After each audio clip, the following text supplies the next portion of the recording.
Deyir, kim Allahın vəlisi yolundan fədakarlıq eləməsə, Allahın dini, dostu, övliyaları yolunda nəyindən keçməsə, ibtəla, bəla gəlir ona. Bəla nədir? Daş yağır, yox. Onda canfəşanlıqla başlayır Allahın düşməni yolunda fədakarlıq eləməyə. Heç nə qazanmadan təsəvvür edin, düşür bu xəttə. Bu xəttə düşür və bu şəkildə xidmət eləyir. Haradasa dinə nəsə lazım idi, xərcləmədin, onu Allahın düşməninə aparacaqsan, xahişlə, minnətlə verəcəksən. Bunu bil. Qabaq düşmədin sən.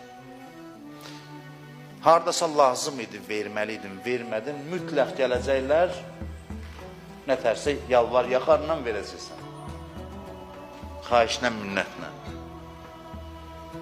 Muhammed Aleyhisselam çox çalışırdı, görürsünüz. Onlar o xəttə düşmüşlər artıq.